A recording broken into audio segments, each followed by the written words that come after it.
যুবকরা হাত ধরে শক্ত করে ঝাঁকুনি দিয়ে একটা কথা বলতো, হাদি ভাইয়ের বিচার করবেন কিনা। এখনো বলে এই বিচারটা আমরা পাবো কিনা। আমরা এই বিচারগুলো পেতে চাই। তবে হ্যাঁ, ওই 15.5 বছর মানুষের উপর যেভাবে অবিচার করা হয়েছে বিচারের নামে, ওটা আমরা চাইব না। এটা যেন শতভাগ ন্যায় বিচার হয় এবং যার পাওনা সে যেন পায়। এতে যদি অভিযুক্ত কোনো ব্যক্তি একদম সম্পূর্ণ নির্দোষ ন্যায় বিচারের মাধ্যমে প্রমাণিত হয়ে যায়, আমাদের কোনো আফসোস থাকবে না। একজন অভিযুক্ত মানুষও দোষী না হয়ে যেন শাস্তি না পায়, সেটাই আমরা দাবি করব। বরঞ্চ প্রকৃত দোষীরা যেন সঠিক শাস্তিটা পায়, এটা যেন নিশ্চিত করা হয়। আমরা দাবি জানিয়ে যাব এবং আপনাদের দাবির সাথে আমরা একাত্ম হয়ে চলতেই থাকব। আমাদের এই লড়াই অব্যাহত থাকবে ইনশাআল্লাহ।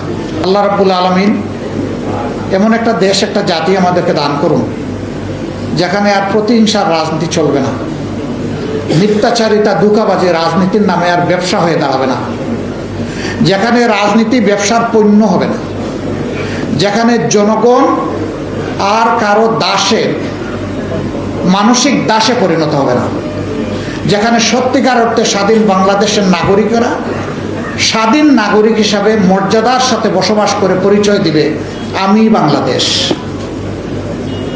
এবং এটি আমার বাংলাদেশ। এই দেশটাই আমরা চাচ্ছি। আল্লাহ তাআলা এমন একটি সুন্দর দেশ আমাদেরকে গড়ার জন্য তৌফিক দিন। আমাদের অঙ্গীকার স্পষ্ট, এই জাতির জন্যে ন্যায়ের পক্ষে, অন্যায়ের বিরুদ্ধে আমাদের লড়াই অব্যাহত থাকবে। অন্যায় অসত্যের পরাজয়, তার ধ্বংসস্তূপ, তার স্কেলিটনের পর ন্যায় এবং সত্য প্রতিষ্ঠিত না হওয়া পর্যন্ত একটি ন্যায়ভিত্তিক, সমতাভিত্তিক সমাজ, মানবিক সমাজ প্রতিষ্ঠিত না হওয়া পর্যন্ত আমাদের লড়াই অব্যাহত থাকে। আমাদের সামনে কোনো দল নাই, ধর্ম নাই। আমাদের সামনে আছে এক টুকরা বাংলাদেশ, আর আছে 18 কোটি মানুষ। তাদের সকলের প্রতি আমাদের এই কমিটমেন্ট। আমরা সরকারে যেতে পারি নাই, কোনো আফসোস নাই। আমরা বিরোধী দলের থেকেও জনগণের অধিকারের জন্য লড়াই অব্যাহত রাখবো ইনশাআল্লাহ। সরকারের সঙ্গত, ইতিবাচক, জনকল্যাণে নেওয়া প্রত্যেকটি সিদ্ধান্ত এবং কাজের আমরা সমর্থক হব, সঙ্গী হব, সহযোগী হব, সহযোদ্ধা হব। কিন্তু আমরা যদি দেখি সেই পুরানা কায়দায় কালো আইন বলবৎ রেখে অথবা নতুন নতুন কালো আইন তৈরি করে জাতিকে আবার নিগৃহীত করার দিকে যাওয়া হচ্ছে, তাহলে আমরা ঘরে বাইরে গর্জন করব। ঘর সংসদ, বাইরে রাজপথ, এবং আমরা এই দেশের মানুষের সাথে একাকার হয়েই করব। এই যে আমার সামনে একজন নিপীড়িত সাংবাদিক বসে আছে, এরকম আরো অনেকেই আছে সে আমলের সাক্ষী, যাদের অপরাধ ছিল, তাদের কণ্ঠ আর কলম ন্যায়ের পক্ষে ছিল। এটা বরদাস্ত করা হয়নি।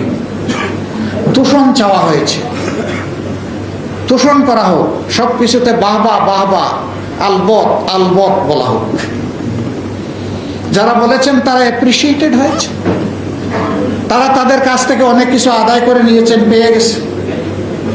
আর যারা বিবেকের পক্ষে ছিলেন তাদেরকে স্ট্রাগল করতে হয়েছে, লড়াই করতে হয়েছে, অনেক কিছু মেনে নিতে হয়েছে। এই সমস্ত মজলুমরা আমরা একাকার। আমরা চাই জুলুমের অবসান বাংলাদেশে হোক। আমরা চাই সেই ন্যায়ের বাংলাদেশটা প্রতিষ্ঠিত হোক, যে একটি মাত্র স্লোগান রাস্তাঘাটে, নগরে বন্দরে, বাড়িতে বাড়িতে, গাছের উপরে, তারপরে বাড়ির ছাদে উঠে সবাই দিয়েছিল, উই ওয়ান্ট জাস্টিস। সেই জাস্টিসের পক্ষে আসুন, সমবেত লড়াই।